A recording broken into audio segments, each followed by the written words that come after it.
Et comme on pense tous être la bonne personne, la gentille de la relation, on va avoir l'impression que l'autre change et devient déviant. En réalité, on change aussi. En fait, tout dans la vie, tout a des phases de développement.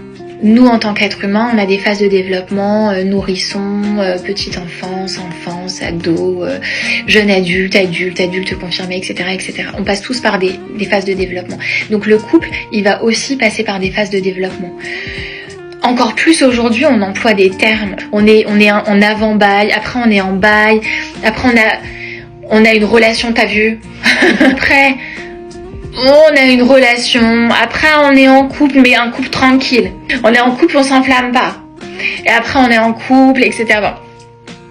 Donc on passe par plusieurs phases de développement au niveau du couple. Donc en réalité, on a la phase de flirt et la phase couple confirmé. Il va y avoir une notion d'acquis. Au départ, il y a la phase de séduction. Je suis au début de ma relation, je suis en train de vendre qui je suis et en quoi je suis digne d'être aimée. Le mec, il fait exactement comme moi. Il est en train de vendre pourquoi il est digne d'être aimé. Puis après, on est ensemble. On n'est plus obligé de se séduire.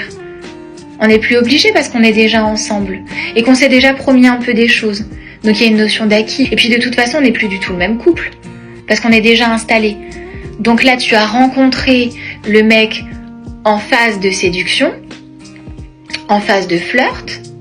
Tu as rencontré ton mec sur les débuts d'un couple. Et là, tu es en train de rencontrer ton mec sur une relation confirmée. Donc tu rencontres ton mec. C'est comme si tu rencontrais une nouvelle personne. Tu rencontres ton mec quand il vit avec toi. Parce que tu t'avais jamais connu ton mec en mode on aménage ensemble. Tu rencontres ton mec comment il est quand il est avec ses potes. Tu rencontres ton mec quand il est dans un nouveau job. Tu rencontres ton mec sur son lui père, son lui pote, son lui fils de. Et lui, il te rencontre aussi dans tes différentes phases. Et donc, tu rencontres par là même ton mec quand il est en relation avec sa meuf qui fait telle chose, qui est tel genre de personne. On se rencontre en permanence.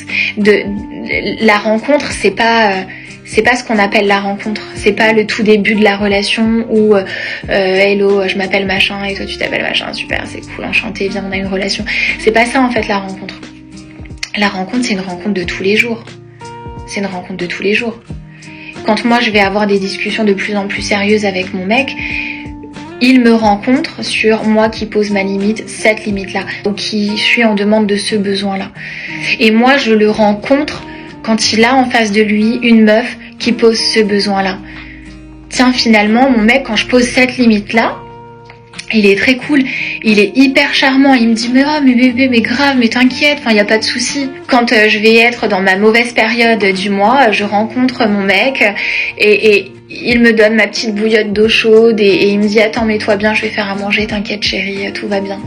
Mais à d'autres moments, quand je pose une autre limite et que je dis en fait chérie j'ai besoin de ça et ça c'est ma limite et tu vois t'as été un peu maladroite, tu m'as blessée, là je le rencontre face à cette limite là et face à cette limite là il est pas cool du tout. Il va me dire mais de quoi tu parles, mais pas du tout, mais non mais je suis pas d'accord, mais non mais...